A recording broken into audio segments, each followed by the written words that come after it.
Glória a Deus por tudo.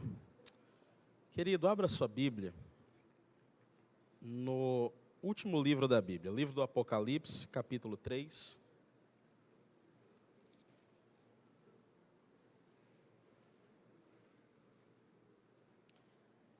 Livro do Apocalipse, capítulo 3. Nós vamos ler aqui alguns versículos da palavra de Deus e nós iremos meditar neles. Eu quero falar nessa noite aqui sobre 4 promessas de Jesus para a igreja. Nós vamos ler um texto que contém aqui 4 promessas de Jesus à igreja e eu quero compartilhá-las hoje com você. Quem encontrou aí Apocalipse capítulo 3? É só começar a procurar aí de trás para frente, é o último livro da Bíblia. Apocalipse capítulo 3, e aí nós vamos ler a partir do versículo 7.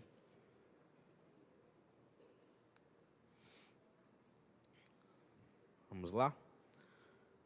Apocalipse capítulo 3, versículo 7, a Bíblia diz assim: Ao anjo da igreja em Filadélfia, escreve: Estas coisas diz aquele que é santo, verdadeiro, tem a chave de Davi, o que abre e ninguém fecha, o que fecha e ninguém abre.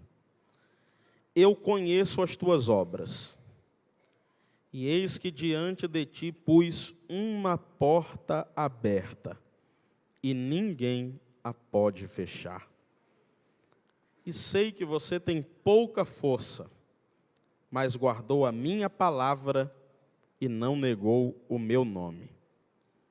Veja o que farei com aqueles que são da sinagoga de Satanás, e se dizem judeus e não são, mas mentem. Eu farei com que eles venham e adorem prostrados aos teus pés e saibam que eu te amei.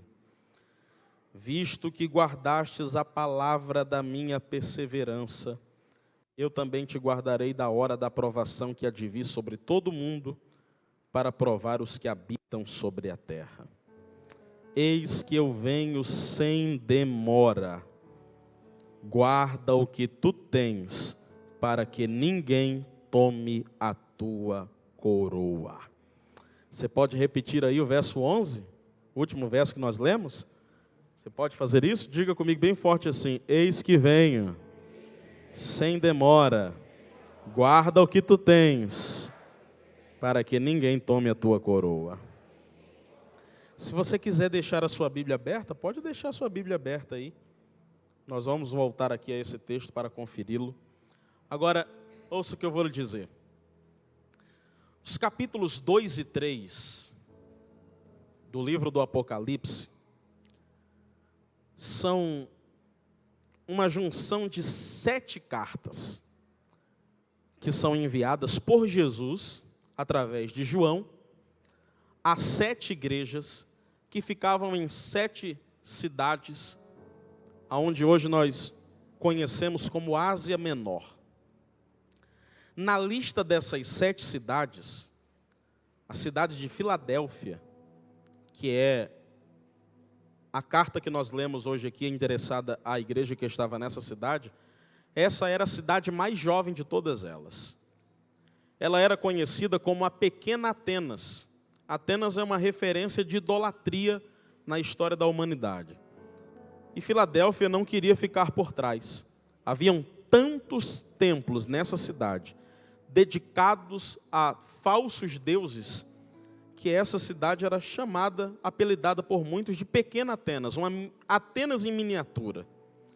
E no meio de uma cidade com tanta idolatria, surgiu uma igreja que, ao contrário daquele povo que adoravam a falsos deuses, ela decidiu adorar ao único e verdadeiro Deus que existe. A essa igreja, Jesus fez 4 promessas, E eu quero compartilhar algumas dessas promessas hoje aqui com vocês. A primeira promessa que Jesus fez a essa igreja é a promessa de uma porta aberta. Olha o que o versículo de número 8 diz. Eu conheço as tuas obras, e eis que pus diante de ti uma porta aberta, e ninguém a pode fechar. Jesus está fazendo a essa igreja uma promessa de portas abertas. E existem pelo menos 2 fatos aqui que eu quero destacar acerca dessa porta aberta que Jesus prometeu a essa igreja. O primeiro fato que eu quero destacar aqui acerca dessa porta é o significado dessa porta. Porque no Novo Testamento, a palavra porta, quando ela é utilizada de forma metafórica, como está sendo utilizada aqui, ela tem um significado: a oportunidade de pregar o evangelho em algum determinado lugar ou para alguma pessoa. Quando Paulo escreve a sua primeira carta aos Coríntios, no capítulo 15, ele disse no versículo de número 9 assim: porque uma grande e oportuna porta se nos abriu, e nela há muitos adversários. Paulo está falando dos seus desafios missionários, e ele estava dizendo que Deus havia dado a ele uma grande oportunidade de pregar o evangelho em um determinado lugar, e ele chama isso de uma porta se nos abriu, e nessa oportunidade tem muitos adversários contra nós. O mesmo Paulo, escrevendo aos Colossenses, no capítulo de número 4, versículo 3, ele pede oração dizendo assim: orem também por nós, para que no abrir da nossa boca nos seja aberta a porta da palavra, e assim a gente possa tornar conhecido o mistério de Cristo entre os homens. Quando a Bíblia fala no Novo Testamento de porta, ela está falando de oportunidade de pregar o evangelho. Agora, interessante, essa cidade aqui de Filadélfia, ela era conhecida no seu tempo como a porta de entrada da cultura grega na Ásia. Ela havia sido construída para isso, para que os gregos disseminassem na Ásia toda a sua cultura. E essa cidade que havia sido construída para isso, agora está recebendo uma carta de Jesus dizendo: na verdade, eu é quem abri uma porta aí nessa cidade, mas não para a entrada da cultura grega no mundo antigo. Eu abri essa porta para que eu seja conhecido entre toda essa região, através da igreja que eu estabeleci. Jesus está dizendo para aquela igreja: eu abri diante de vocês uma porta aberta para que eu me torne conhecido entre os homens, e essa porta que eu abri, ninguém pode fechar. Agora, sabe o que é interessante aqui, querido? Você precisa entender e aprender com essa igreja que Deus não coloca ninguém em nenhum lugar sem propósito. Não existe acaso quando nós falamos do evangelho. Deus não trabalha com acasos. Deus trabalha com propósitos. Aquela igreja não estava ali por acaso. Aquela igreja estava ali por um propósito, que era tornar Jesus conhecido naquela cidade. Deixa eu dizer uma coisa para você. Você não trabalha onde você trabalha por acaso. Você está pensando que Deus abriu essa porta de emprego para você só para no final do mês você ganhar aquele salário? Você está muito enganado. Deus abriu essa porta para você declarar a todo mundo naquele lugar quem Jesus é e o que Ele pode fazer na vida de alguém que tem um encontro com Ele. Você está pensando que Deus abriu essa porta na universidade que você está estudando só para você ter um diploma na conclusão do curso? Você está muito enganado, meu irmão. O propósito de Deus é muito maior do que um diploma. Deus abriu as portas daquela universidade. E você sabe que foi Deus que abriu. Tem gente que está estudando aqui que até olha para o passado e diz assim: meu Deus, Deus fez um milagre para eu estar aqui agora. E é verdade. E esse milagre que Deus fez não é só para você ter um diploma no final do curso. Deus abriu essa porta para você dizer para todos aqueles estudantes quem Jesus é e o que Ele pode fazer na vida deles, se eles crerem no evangelho. Sabe o lugar que você mora? Deus não colocou você naquela casa à toa. Tinha muitos outros lugares para você morar. Deus escolheu propositalmente aquele prédio, aquele andar, aquele apartamento, aquela casa, naquela rua, com aqueles vizinhos. Sabe aquele ditado? A gente não escolhe vizinhos? Nós não. Mas Deus não colocou você ali à toa. Deus colocou você naquele lugar para você dizer a toda a sua vizinhança que Jesus salva, que Jesus perdoa pecados, que Jesus os ama, que Jesus restaura famílias. Oh, meu irmão, Deus te colocou como um farol aonde você está para apontar quem Jesus é e o que Ele pode fazer na vida de alguém que tem um encontro real com Ele. Você não está onde você está por acaso. Essa igreja não está aqui por acaso. E você sabe, nós estamos negociando um lugar. Continue orando, porque vai dar certo. E eu quero dizer para você, eu não sei para onde é que nós iremos, mas eu sei que o lugar que nós estivermos é uma porta que o próprio Deus abriu para nós tornarmos Jesus conhecidos e falarmos a toda a vizinhança quem Jesus é. Deixa eu dizer uma coisa para você, meu irmão. A ADVEC não está aqui em Sorocaba à toa. Você que é daqui da ADVEC, você sabe disso. Existem muitas outras cidades que estão esperando a chegada dessa igreja. O nosso pastor, o pastor Silas, recebe e-mails, recebe mensagens de diversos lugares, de inúmeras cidades. O tempo todo tem gente levando prédio para o pastor, dizendo: pastor, abre uma igreja aqui, vem aqui, chega aqui. Só que a fila é muito grande, e aí a gente espera na dependência de Deus a porta se abrir. E Deus abriu uma porta nessa cidade, porque Ele tem um negócio com essa igreja aqui. E eu vou declarar uma coisa aqui nesse altar, meu irmão: Deus não abriu essa igreja aqui nesse lugar à toa. Hoje nós somos pequenos, estamos apenas no início de uma longa caminhada, estamos aqui há 1 ano e meio, mas Deus abriu uma porta de evangelização aqui nessa cidade, para eu e você entrarmos por essa porta. E eu quero declarar: essa igreja vai crescer, as tendas vão se alargar, nós vamos ganhar todas essas cidades pela essa região, porque a porta que Deus abre, ninguém pode fechar. Se você crê nisso, aplauda o Senhor e declare uma palavra de vitória sobre isso.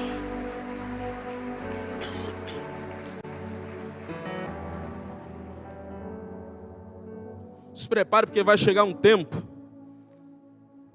que eu não sei nem o que o pastor vai fazer para poder colocar tanta igreja aqui no telão na hora da oferta, porque Deus abriu uma porta e o diabo pode se levantar, os demônios podem se levantar, quem não gosta pode se levantar, quem é contra pode se levantar. Só que quando Deus abre uma porta, ninguém pode fechar. Tem um outro fato sobre essa porta que eu quero destacar aqui. É uma promessa de Deus. Essa porta foi aberta apesar da pouca força daquela igreja. Olha o que o versículo 8 diz: eu sei que vocês têm pouca força, mas mesmo assim guardaram a minha palavra e não negaram o meu nome. O que Jesus quer dizer aqui quando Ele diz assim: vocês têm pouca força? O que isso significa? Que tipo de pouca força é essa que Jesus está falando? Jesus não está falando aqui de fraqueza moral. Jesus não está falando aqui de fraqueza de caráter. Sabe aquela pessoa que peca deliberadamente, sem peso na consciência, e diz assim: eu pequei porque a carne é fraca. Não é desse tipo de fraqueza que Jesus está falando aqui. Até mesmo porque, quando a Bíblia diz que a carne é fraca, ela não está te dando uma autorização para você pecar sem peso na consciência. Ela está te dando um motivo a mais para você orar e vigiar. Vigiar e orar para que não entreis em tentação. Por quê? Porque a carne é fraca. Então, quando Jesus está falando aqui que vocês têm pouca força, Ele está falando que aquela igreja era fraca de acordo com aquilo que o mundo considera forte. E o que o mundo considera força? Poder político, dinheiro, status. É ou não é? Você vê aquela pessoa regada de dinheiro, está todo mundo bajulando ela. Por quê? Porque ela tem status, ela tem poder, ela tem dinheiro. Ela tem influência, poder político, grana. Você já viu? O camarada é deputado federal, meu irmão. Não falta gente para estender tapete. Aí se ele perde o mandato no outro ano, ninguém nem lembra mais que ele existe. Porque não é ele, é o poder que ele tem, que ele representa. Os homens consideram força, poder, status, dinheiro, fama. E isso era tudo que o povo que pertencia a essa igreja não tinha. A igreja de Filadélfia, só para você ter ideia, era formada, na sua maioria, por escravos. Os membros dessa igreja eram escravos. Meu irmão, imagine aí. Se o mundo considera força, dinheiro, status, fama, poder político, olha os membros da igreja de Filadélfia, escravos. Não eram donos nem de si próprios. Não tinham dinheiro nenhum, fama nenhuma, status nenhum. Pelo contrário, eles eram a escória da sociedade. Se a igreja de Filadélfia existisse hoje, a gente ia olhar para eles e dizer assim: coitadinhos, é a igreja mais fraca da cidade. São os menorzinhos que tem. Lá não tem ninguém com dinheiro, com status, com fama, com poder. Aos olhos dos homens, eles eram fracos. Aí sabe o que Jesus está dizendo para eles? Mesmo que vocês tenham pouca força, mesmo que vocês não tenham status, mesmo que vocês não tenham poder político, mesmo que vocês não tenham dinheiro, mesmo que vocês não tenham nada que os homens consideram força, eu abri diante de vocês uma porta e ninguém pode fechar, porque sou eu que tenho a chave que abre e ninguém fecha. Sabe o que Jesus está nos ensinando aqui através dessa igreja? As nossas limitações não limitam Deus, a nossa fraqueza não enfraquece Deus. A nossa pequenez não torna o nosso Deus pequeno. Talvez tem gente que está me ouvindo hoje aqui e dizendo assim: pastor, eu até queria pregar o evangelho, falar de Jesus, falar sobre a minha fé, mas é que eu sou tão pequeno, eu não falo bem, eu não consigo me expressar bem com as palavras, é que eu gaguejo quando eu vou falar, eu falo as palavras meio erradas, pastor, eu sou meio tímido. Eu sei, meu irmão, e quando Deus te escolheu, Ele já sabia disso. E quer que eu te conte uma coisa? As tuas fraquezas não impediram Deus de te escolher, porque não depende da tua força. Você é fraco, mas Ele é forte. Você é pequeno, mas seu Deus é grande. Você não sabe falar, mas Ele coloca na sua boca aquilo que Ele quer que você diga. Segura na mão de alguém que está perto de você aí, para ver se acorda essa pessoa. Dá um sorriso aí para essa pessoa. Fala para ela assim: meu irmão, você é fraco, mas seu Deus é forte. Você é pequeno, mas seu Deus é grande.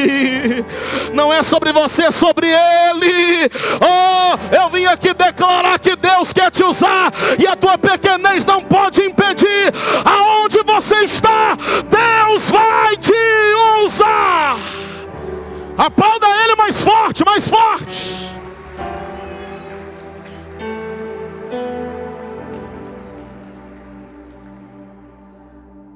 Há uma segunda promessa que é feita por Jesus a essa igreja. Jesus prometeu a essa igreja mais uma segunda promessa. Uma promessa de vitória contra os seus inimigos. Diga comigo assim: vitória contra os seus inimigos. Irmão, olha o que o versículo 9 diz. Se você tiver com a Bíblia aberta aí, você vai acompanhar comigo. Veja o que eu farei com aqueles que são da sinagoga de Satanás, que se dizem judeus e não são, mas mentem. Eu farei com que eles venham e adorem prostrados aos teus pés e reconheçam que eu te amo. Jesus está fazendo aqui a essa igreja uma promessa de vitória contra os seus inimigos. Pastor, quem são os inimigos da igreja? A igreja tem 2000 anos de história. E em 2000 anos de história, a igreja enfrentou pelo menos 2 tipos de inimigos. Inimigos de natureza religiosa e inimigos de natureza ideológica. Quando Jesus fala aqui, tem uma turma aí que é da sinagoga de Satanás, eles dizem que são judeus, mas não são, eles são mentirosos, e eles estão perseguindo vocês. Jesus está falando de uma perseguição de natureza religiosa. Quem são esses que o Senhor declara falsos judeus? Judeus. Eram judeus. Só que eles perseguiam a igreja. Por quê, pastor? Porque na maioria das vezes, os cristãos do primeiro século, quem está comigo aqui, diga amém, eram cristãos que vieram do judaísmo. O cara era judeu, ouviu falar de Jesus, creu no evangelho, deixou o judaísmo e virou cristão. E aí o que os judeus faziam? Começavam a perseguir. Fechava as portas de emprego, excluía da herança familiar, começava a fazer uma segregação. Pastor, então se eles eram judeus, por que o senhor diz assim? Eles são da sinagoga de Satanás, dizem que são judeus, mas não são, mas mentem. Porque na cabeça do judeu, que estava perseguindo a igreja, ele estava fazendo um serviço a Deus. Só que Jesus está nos ensinando aqui que quem se levanta contra a igreja, pode até não saber, mas está a serviço do próprio diabo. Meu irmão, não existe campo neutro no mundo espiritual. Ou você luta pela igreja a favor de Deus, ou você luta contra a igreja a favor do diabo. Quando você vê em algum lugar alguém perseguir a igreja, saiba que é contra o próprio Deus que essa pessoa está lutando. E eu vou dizer uma coisa para vocês, eu nunca vi ninguém pelejar contra Deus e permanecer de pé até o final da batalha. Eles estão sofrendo uma perseguição de natureza religiosa. Os tempos se passaram e isso ainda continua. A igreja ainda sofre por causa de perseguição religiosa. Em muitos lugares, alguns anos atrás, um vídeo viralizou no mundo inteiro.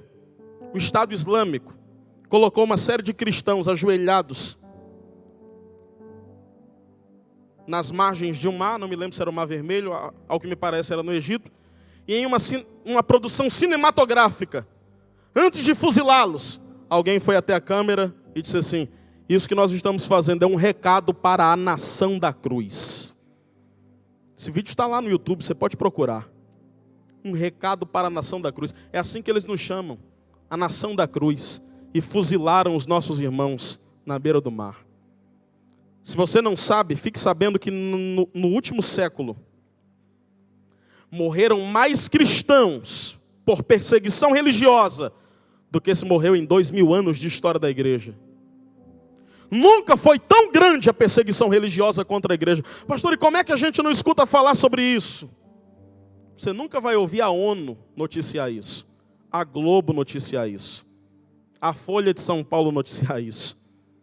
Por um outro tipo de perseguição, a ideológica. A igreja sofre perseguição ideológica.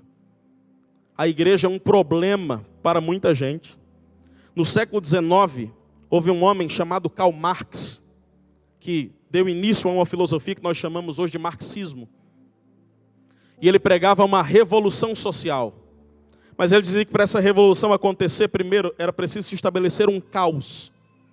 O caos era o ambiente favorável para essa revolução acontecer. O grande problema que ele encontrou na sua implementação do caos foi a igreja. A presença da igreja no mundo impede que o caos seja estabelecido definitivamente na terra. Por um princípio muito simples, a igreja é o sal da terra. E uma das funções do sal é a preservação. Meu irmão, se não fosse a presença da igreja no mundo, a corrupção estaria muito pior, a promiscuidade estaria muito pior, a maldade estaria muito pior. Isso aqui só não virou um caos por causa da presença da igreja aqui na terra. Sabe por que o caos não se instaurou completamente? Porque a igreja é a luz do mundo. E aonde a luz do mundo que a igreja brilha, as trevas não podem prevalecer totalmente. As mentiras ideológicas deles não conseguiram ser estabelecidas definitivamente, porque a Bíblia diz que a igreja é a coluna e firmeza da verdade, e aonde essa verdade continuar sendo pregada, as mentiras do diabo não prevalecerão. Quando ele entendeu que a igreja era um empecilho para o caos social acontecer, aí ele escreveu, estou falando aqui o que ele escreveu no próprio livro dele, a Carta Capital. O comunismo só se estabelecerá quando a igreja acabar. Ele declarou guerra contra a igreja.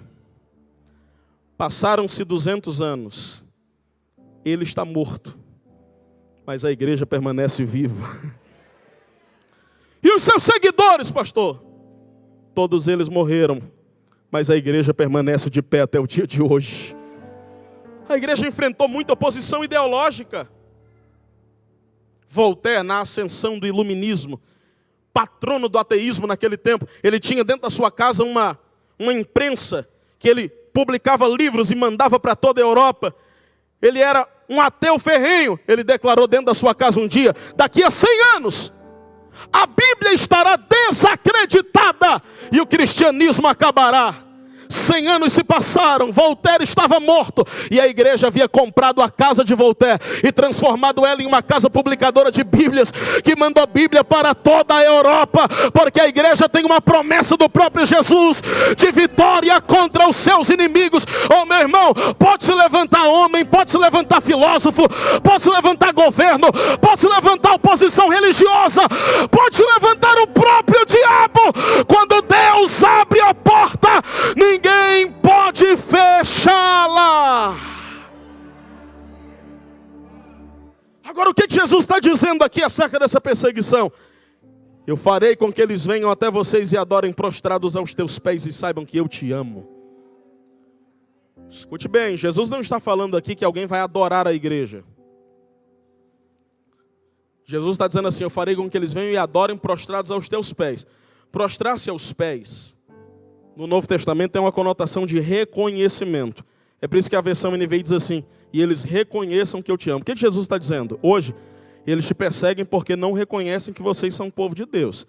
Mas um dia, eu farei com que eles reconheçam que eu chamei vocês e amo vocês de forma incondicional.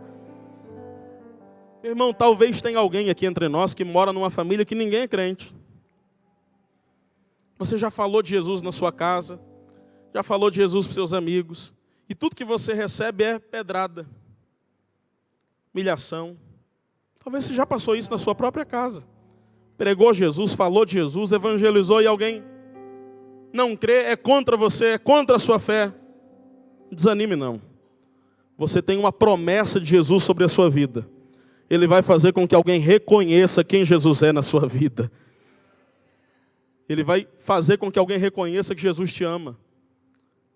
Os irmãos aqui sabem, eu sou natural de Natal. Eu morava num bairro chamado Soledade 1. Tinha uma igrejinha da Assembleia de Deus lá no meu bairro. Eu falo igrejinha não de uma forma pejorativa, é que ela era pequenininha mesmo, bem simples. E tinha um homem que morava na frente dessa igreja. Irmão, ele tinha ódio de crente demais. Eu vi muitas vezes ele jogar pedra na igreja. Tinha um trabalho de oração, igual a Manhã com Deus que as irmãs têm aqui, que também acontecia lá nessa igreja dia de semana. As irmãs entravam na igreja, era uma igreja de pessoas de mais idade, e ele tocava o terror, ele jogava pedra, xingava as irmãs. Um dia, sim, acontece na vida, né? Ele foi acometido por um câncer. E os recursos médicos se esgotaram. Quando ele recebeu alta, que ele foi para casa, aonde é que ele foi pedir socorro? Quando nenhum remédio mais fazia efeito, ele bateu lá naquela igreja, falou com aquelas irmãs que ele tanto infernizou a vida, e disse: eu preciso que vocês orem por mim, porque eu preciso de um milagre, não há mais nada que possa ser feito. Aquelas irmãs se reuniram, oraram por ele, Deus teve misericórdia, curou o câncer daquele homem. Irmão, eu vi muitas vezes passando na frente aquele homem atravessando a rua com a Bíblia debaixo do braço, para orar com aquelas irmãs dentro daquela igreja que ele tanto jogou pedra, porque tem uma promessa de Jesus sobre a igreja, de vitória contra os seus inimigos. Eu quero declarar nessa noite aqui nesse altar, sabe aquela pessoa que xinga você porque você vem para a igreja? Vai chegar um tempo que Deus vai criar uma situação para ela entrar por essas portas com você aqui, para adorar a Deus ao teu lado, porque Deus ainda vai se revelar para ela. Alguém aqui recebe isso e pode adorar a Deus? Há uma terceira promessa de Jesus a essa igreja. A terceira promessa que Jesus faz a essa igreja é uma promessa de livramento. Quem está comigo ainda, diga amém. Versículo 10. Visto que você guardou a palavra da minha perseverança, eu também o guardarei na hora da provação que há de vir sobre todo mundo, para provar os que habitam sobre a terra. Jesus está fazendo uma referência aqui a um tempo de muita provação, que nós denominamos na Bíblia como grande tribulação. Pastor, o que é a grande tribulação? É uma tribulação comum? Não. Há uma diferença da tribulação comum que nós enfrentamos corriqueiramente para aquilo que a Bíblia chama de grande tribulação. Mateus 24, 21. A Bíblia diz acerca desse tempo: haverá naqueles dias tão grande tribulação, como nunca antes houve, e depois daqueles dias jamais haverá. O primeiro fato que você precisa entender sobre a grande tribulação é que ela não é uma tribulação qualquer como a que nós estamos acostumados a enfrentar corriqueiramente. O segundo fato que você precisa aprender sobre a grande tribulação é que ela tem um tempo. O que é que o texto diz? O texto diz: como vocês guardaram a palavra da minha perseverança, eu os guardarei da hora, um tempo definido. Da provação que há de vir sobre todo mundo, há de vir um tempo futuro. A grande tribulação tem um tempo predeterminado na agenda de Deus e aponta para o futuro. Terceiro e último fato que você precisa guardar no seu coração acerca desse tempo é que ele tem um propósito. Pastor, e qual é o propósito da grande tribulação? Provar os que habitam sobre a terra.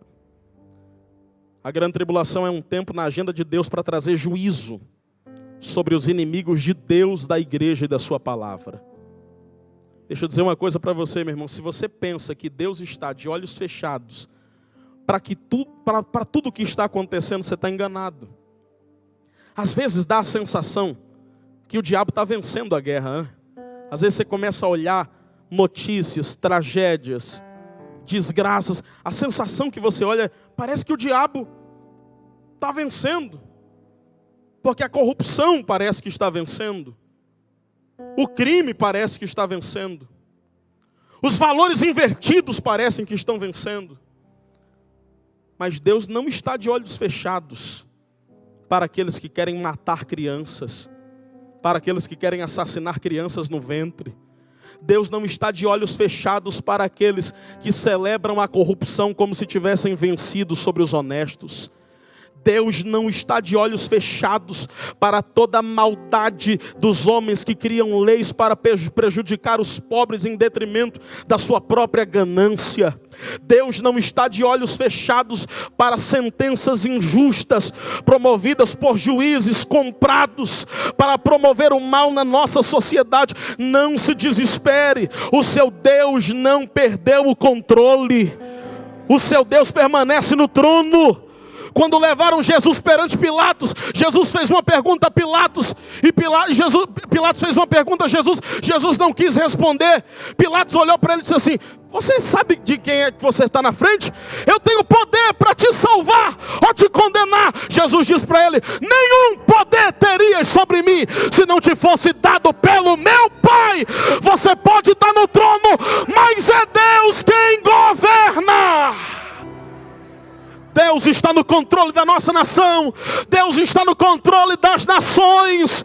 Às vezes Deus entrega a corda para que homens inimigos de Deus, da verdade, do evangelho, da palavra, possam se entrelaçar a si mesmos. Mas deixa eu lhe dizer uma coisa: vai chegar o tempo, a Bíblia diz em Apocalipse 6,16, que esses homens receberão o juízo de Deus, e eles clamarão para a morte: morte, venha sobre nós, e a morte fugirá deles. E o texto diz que eles dirão: montes, caiam sobre nós, não podemos suportar a ira da face do Cordeiro e daquele que está sentado no trono. Pastor, eu preciso ter medo desse tempo de forma nenhuma, porque é uma promessa de Deus para você.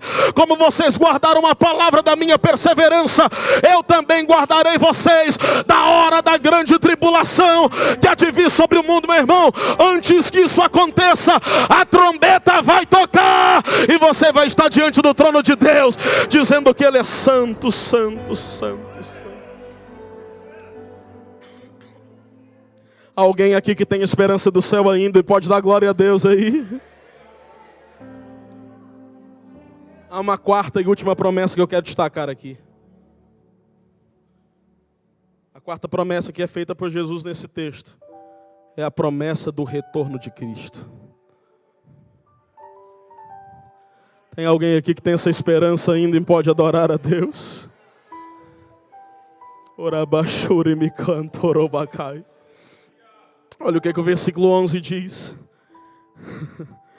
Eis que eu venho sem demora. Não vou repetir mais uma vez. Eis que eu venho sem demora. Segure na mão de alguém que está perto de você. Olhe nos olhos de alguém. Diga para alguém assim: guarda o que tu tens, para que ninguém tome a tua coroa. Diga bem forte para ele: porque Jesus está voltando. Oh, meu irmão, deixa eu ver quem aqui tem essa esperança. Levante as duas mãos para os céus, feche os seus olhos. Se tem alguém aqui que ainda tem desejo do céu, levante as mãos e por pelo menos 30 segundos adore aquele que está sentado no trono e prometeu voltar para nos buscar. Meu irmão, o Evangelho é muito mais sobre aquilo que nós podemos conquistar aqui.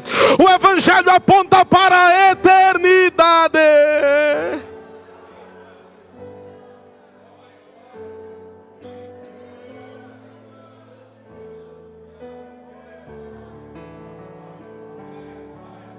Aleluia!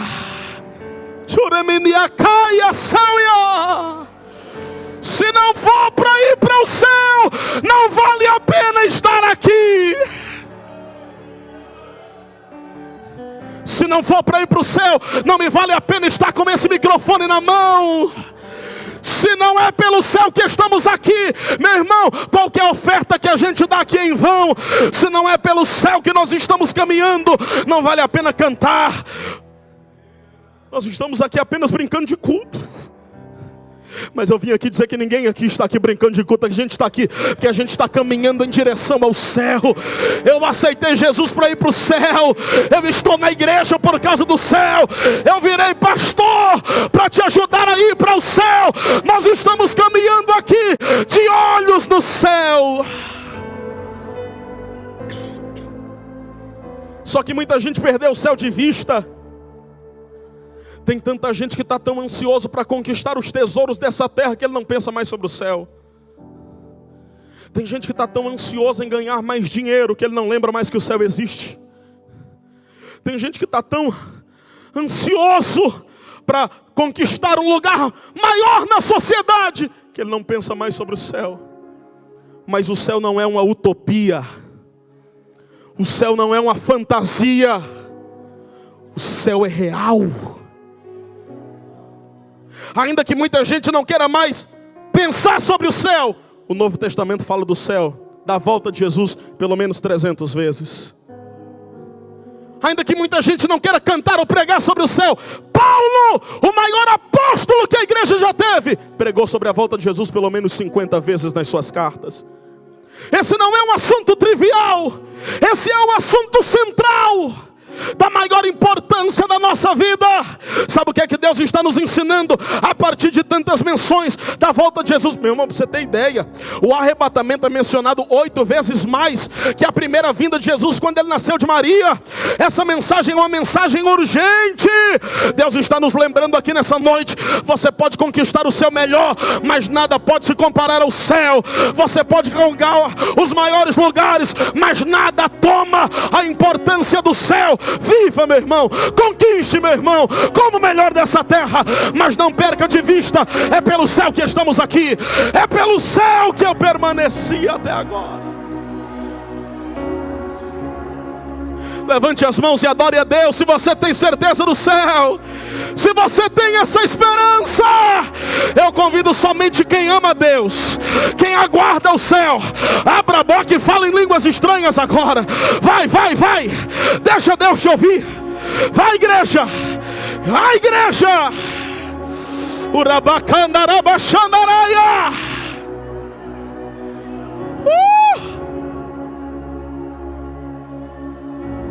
O céu compensará toda a tribulação que a gente enfrentou aqui para entrar lá.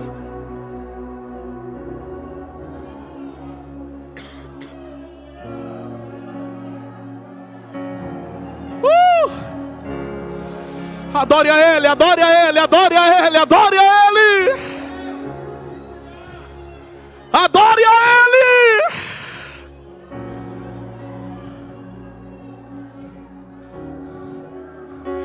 Pastor, eu perdi o emprego. Se alegre, você é herdeiro do céu. Pastor, eu estou sendo provado. Não desanime, o céu é seu. Pastor, tem alguém me perseguindo, falando mal de mim. Deixa isso para lá, irmão. Não tira os olhos do céu. Não para de sonhar com o céu. Não para de pensar no céu. Oh, nós estamos caminhando para o céu. Pastor, quando é que isso vai acontecer? Você precisa guardar duas coisas aqui sobre a volta de Jesus e eu termino. A primeira delas é que a volta de Jesus será inesperada. Como assim, pastor? Vai ser numa hora que você não espera. Sabe o que a Bíblia diz? Mateus 24:44. Por isso estáis também vós apercebidos, porque o Filho do Homem há de vir numa hora em que você não espera. Sabe o que a Bíblia diz em Pedro 3:8? Ele virá como um ladrão, porque um ladrão nunca avisa antes a hora que vem. É por isso que você precisa se preparar agora. É por isso que você precisa estar pronto. Irmão, não há mais tempo para brincar de igreja. Você precisa estar pronto para a volta de Jesus. Eu não sei se tem alguém aqui entre nós afastado da igreja. Alguém parou de congregar. Alguém que não é crente. Se você está aqui, eu preciso dizer: Jesus está voltando. Essa palavra não é brincadeira, ela é verdadeira. E a única maneira de você subir com Ele é começar a viver com Ele a partir de agora. Infelizmente, pessoas passarão a eternidade distante de Deus porque escolheram não viver com Ele aqui. O inferno existe e ele fica no final de uma vida sem Deus. Mas ele não foi preparado pensando em você. O céu foi preparado pensando em você. E é por isso que Deus te trouxe hoje aqui para você ouvir. Está na hora de você voltar para Jesus e voltar à igreja e voltar a caminhar com o Senhor, firmar uma aliança com Deus. Oh, meu irmão, Deus não abre mão da sua vida. O último fato que eu quero destacar aqui é que Jesus virá de uma forma repentina. Como assim repentina, pastor? Vai ser extremamente rápido. Coríntios capítulo 15, versículo 52. Eu termino agora. A Bíblia diz assim, ó: será em um momento, num abrir e fechar de olhos, ante o toque da última trombeta, porque a trombeta soará.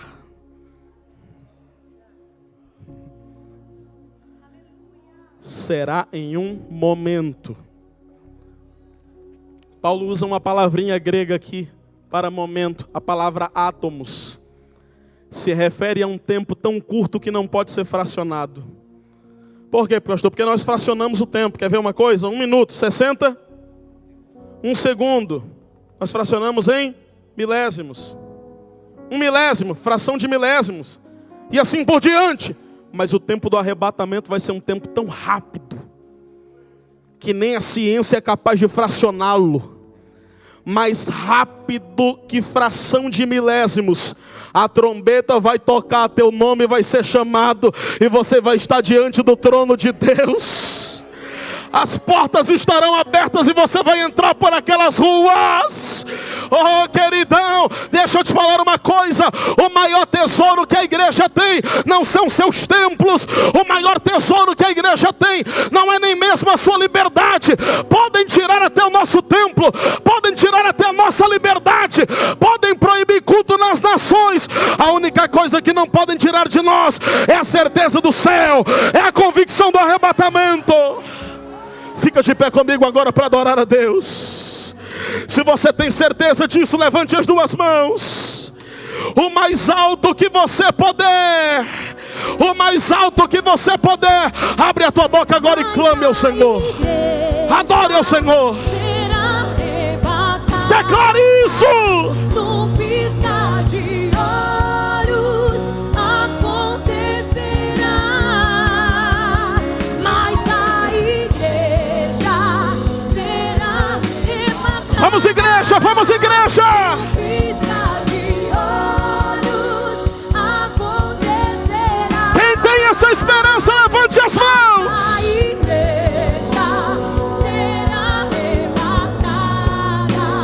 No piscar de olhos acontecerá. Mas a igreja será arrebatada. Declare isso. Piscar de olhos acontecerá. Segure agora. Ouça isso. Eu quero falar com você. Eu quero falar com você. Eu quero falar com você que está afastado da igreja. Você entende essa linguagem? Você já foi crente. Não tem mais uma igreja para chamar de sua, um pastor para chamar de seu. Mas você conhece essas verdades. Você já esteve um dia caminhando em direção ao céu. Você já chorou sonhando com o céu. Você já desejou esse dia, cantou sobre ele. Mas as provações vieram, as dificuldades apareceram. Você se machucou, se feriu, desanimou e acabou deixando de congregar, se afastando da igreja.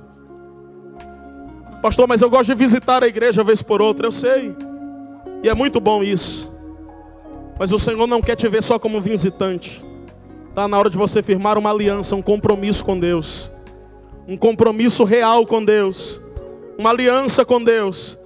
Por isso, aonde você estiver, querido, afastado da igreja, você que não é crente, nunca tomou essa decisão, mas deseja ir para o céu naquele grande dia, saia do seu lugar agora. Peça licença a alguém e venha aqui entregar a sua vida para Cristo, porque eu vou orar por você. Aonde você estiver, saia daí de trás, daí do meio da igreja. Pare de se esconder aonde você está e caminhe em direção ao altar, porque nós vamos orar por você. Aonde você estiver, não há nada mais que possa te prender aí. Não há nada que te segure aí nessa cadeira. Deus marcou um encontro com você nessa noite. Está na hora de firmar uma aliança, um compromisso. Isso, venha, venha. Venha, cante. Vem. Oh.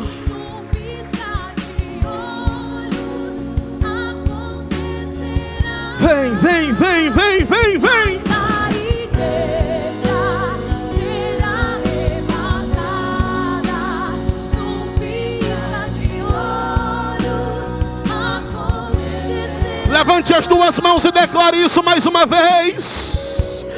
Oh, sabe por que eu peço para você declarar isso? Eu vou dizer para você o porquê. Porque tem gente que olha para a igreja e pensa que a igreja está derrotada, pensa que a igreja está fracassada, pensa que a igreja acreditou num projeto falido. Mas eu quero declarar uma verdade que o mundo ainda ouvirá: a igreja será arrebatada. Levante as mãos.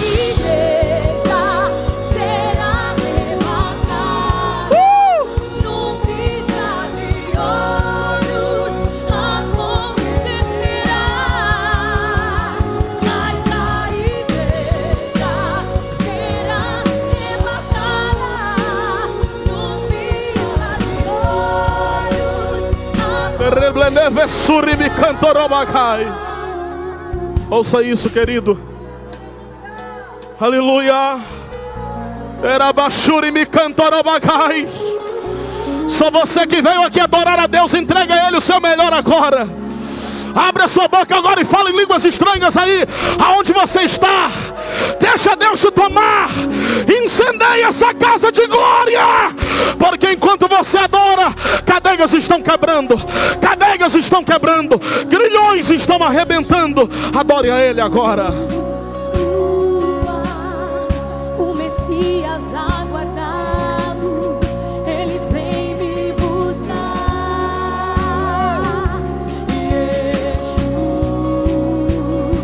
É uma certeza que nós temos. O Messias aguardado, Ele vem me buscar. Mas a igreja será arrebatada num piscar de olhos, acontecerá. Mas a igreja será arrebatada num piscar de olhos, acontecerá. Escute isso, querido. Esse convite vai terminar. Mas antes que ele termine, eu preciso ainda de dizer mais duas coisas. A primeira delas é que o diabo mentiu para você quando diz para você que você precisa acertar a tua vida primeiro, para tomar essa decisão depois. É mentira do diabo. Ele quer te deixar mais preso do que nunca. Ele quer destruir tua vida completamente. A essa altura você já aprendeu que sem Jesus não dá. Mas a vergonha, a timidez te prende. Aí nessa cadeira onde você está, nada muda. Aqui no altar, tudo pode mudar completamente. Isso depende de uma decisão. Pastor, eu não tenho força. Tem. Essa pessoa que te trouxe pode vir com você até aqui se você quiser. Se você quiser, eu te busco onde você está. Me agarro com você e caminho em direção ao altar. Porque um dia fizeram isso por mim também. Eu não tinha força para vir. Foi necessário alguém pegar na minha mão e dizer assim, ó, se você quiser eu vou com você. Por isso hoje Deus está falando com você. Venha. Venha. É uma decisão. Pastor, eu nunca mais vou ter essa oportunidade. Eu não sei, eu não tenho domínio sobre a tua vida. Mas eu sei, Deus está te dando essa oportunidade hoje. E naquele grande dia, você não vai poder dizer para Deus, o Senhor nunca me deu uma chance. Que Ele está te dando uma oportunidade agora. Ele marcou um encontro com você. Ele falou com você. Se você hoje ouviu a voz de Deus, não endureça o seu coração. Eu não sei o que fez com que você saísse da igreja, nem o que você viveu distante dela. Mas eu sei que o dono da igreja está de braços abertos para você dizendo, vem. Alguém te feriu, mas eu te saro. Alguém te pisou, mas eu te levanto. Alguém te machucou, mas eu te curo. Alguém desistiu de você, mas eu não desisti de você. Aonde você estiver, meu irmão, rompa com essa barreira. Sai do teu lugar e caminha. Vem, vem, vem, vem, vem, vem. Levante as mãos e cante mais uma vez. Oh. Mas eu quero ver a igreja cantando. Venha. Vem me buscar. Mas a igreja será arrebatada num piscar de olhos. Acontecerá. Eu estou te esperando. Mas a igreja será arrebatada num piscar de olhos. Acontecerá. Sabe o que é que vai acontecer? Em breve Jesus do céu vai aparecer e todo joelho se dobrará e toda língua. Mais uma vez, mais uma vez, mais uma vez, mais uma vez. Igreja será arrebatada. Vem, querido, eu estou te aguardando. Acontecerá, mas a igreja será arrebatada num piscar de olhos. Acontecerá. Glória a Deus. Nós vamos terminar agora. Tem mais até aqui, vamos orar por vocês. Estenda as mãos aqui em direção a eles. Faça isso. Você que está recebendo Jesus, coloque a mão no seu coração, feche seus olhos. Aleluia. Senhor, eu quero te agradecer por essas vidas que vieram ao altar. Eu quero te dar graças pela coragem que elas tiveram. Eu sei que não é fácil, porque um dia também não foi fácil para mim. Mas elas romperam com o medo, a vergonha, a timidez. Entregaram a vida delas ao Senhor. Eu oro nessa ocasião, Senhor, no nome de Jesus, para que o Senhor perdoe os seus pecados. Que o Senhor escreva o nome de cada um deles no livro da vida. Eles também são herdeiros do céu. Naquele grande dia, Senhor, quando a trombeta tocar, o nome deles será chamado. Por isso eu oro a partir de agora, para que o Senhor os encha do seu Espírito. Faça com que eles entendam a tua palavra, para que nunca mais eles se afastam, desistam por nada. Porque nós estamos aqui para ser bênção na vida deles. Fortalece os teus filhos. Olhe para mim, queridos. Nós estamos muito felizes com a decisão que vocês tomaram. Queremos dar um presente para vocês como prova disso. Um livro do nosso pastor, pastor Silas Malafaia. Um evangelho de João, bem bonito, bem encadernado. Por isso, eu vou precisar de um minutinho da atenção de vocês. Vocês vão nos acompanhar aqui com o nosso querido Ednei Eles vão levar vocês aqui e vão dar esse presente. Vocês podem aplaudir a Deus pela vida deles, meu irmão. Vai lá. Isso, vai lá. Vocês acompanham, tá? Não, pode ser mais forte esse aplauso aí, meu irmão. Glória a Deus. Pastor Hoffman vai terminar o culto aqui. Eu vou dar só um aviso para você. Permaneça de pé. O culto vai terminar daqui a alguns instantes. E aqui fora, no hall aqui de entrada da igreja, deve ter uma mesinha lá com algumas bíblias infantis como essa aqui. Essa bíblia aqui, deixa eu pegar aqui para mostrar para eles. É uma bíblia única. Tá? É uma bíblia única. São 2 volumes, mas é uma bíblia única. Nesse primeiro volume, você vai ter 400